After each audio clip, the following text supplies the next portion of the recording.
Yes, and start. I rise to commend the Constitution Amendment Bill seeking to have an impartial and multi-member election commission stop. The object of the bill is simple but important stop. It seeks to provide for a multi-member election commission, removal of the members of election commission including the chief election commissioner from office only in like manner and on like grounds as a judge of the Supreme Court, and powers to the election commission to make rules for regulating its own procedure, etc. Stop.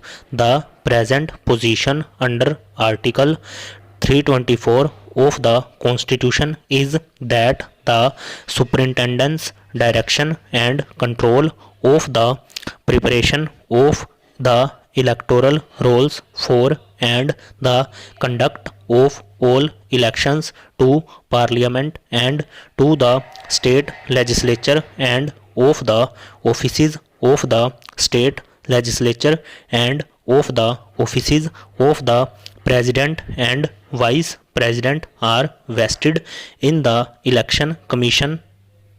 Clause 2 of the article visualizes that the election commission consists of the chief election commissioner and such number of other election commissioners as the president may from time to time fix, but unfortunately the commission continues to be a single member body in spite of the demand in parliament, the press and the public platform.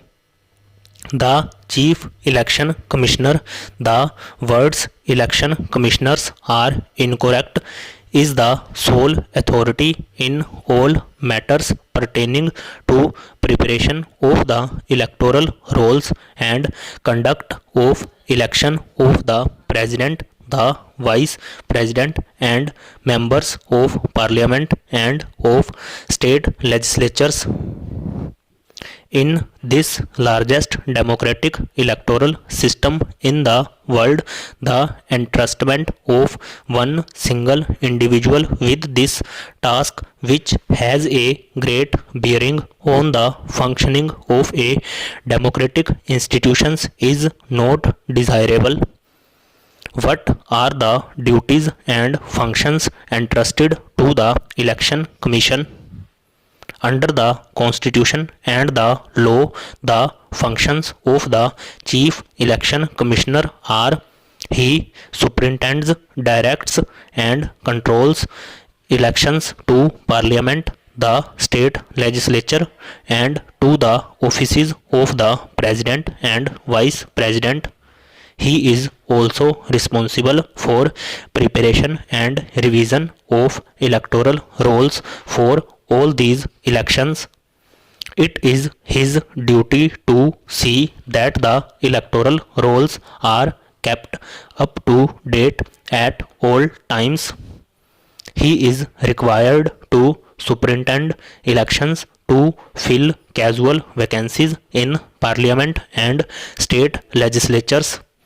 He is required to give his opinion under Article 103 and 192 when a vital question arises, whether of Parliament or of a state legislature, subject to any of the disqualifications.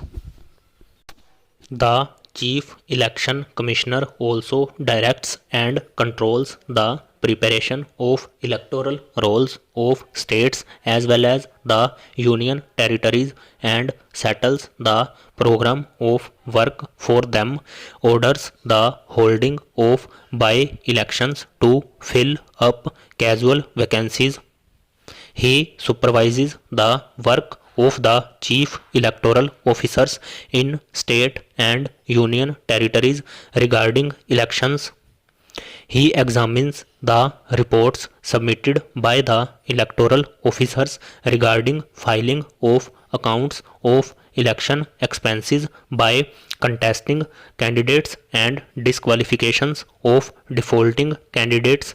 He considers and takes decisions on representations for removing disqualifications incurred by the candidates.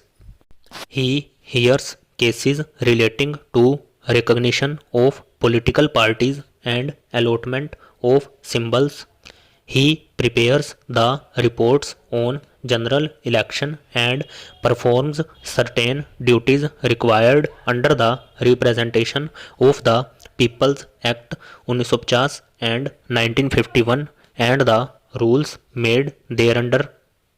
He undertakes extensive tours for supervising the preparation of electoral rolls and conducts elections also and holds conferences.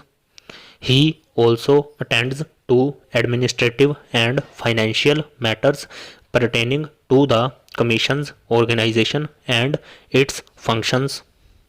These are, in short, the functions of the Commission. Would it be possible for one individual to do full justice to the task assigned to the Commission, and can a single individual loaded with so many important duties present a picture of efficiency and impartiality? In my opinion, he can never. In this respect, it would be worthwhile to quote what the Joint Committee on Amendments to Election Law he had said. It is a committee constituted by both houses of Parliament.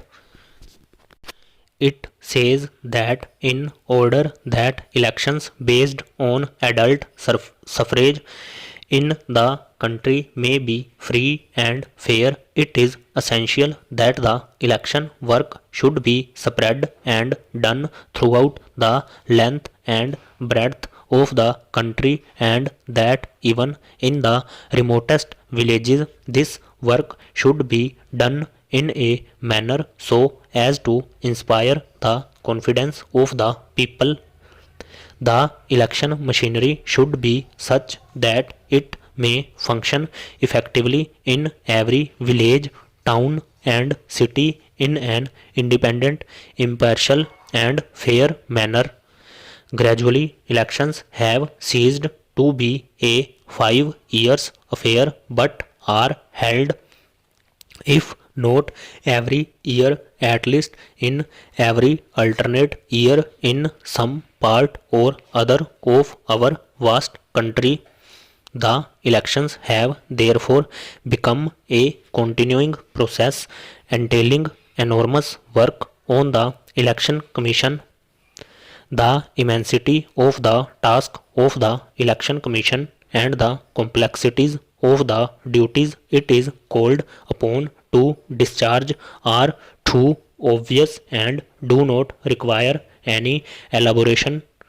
It is too great a burden for a single person to exercise supervision, direction, and control effectively on the whole process of elections throughout the country. Stop.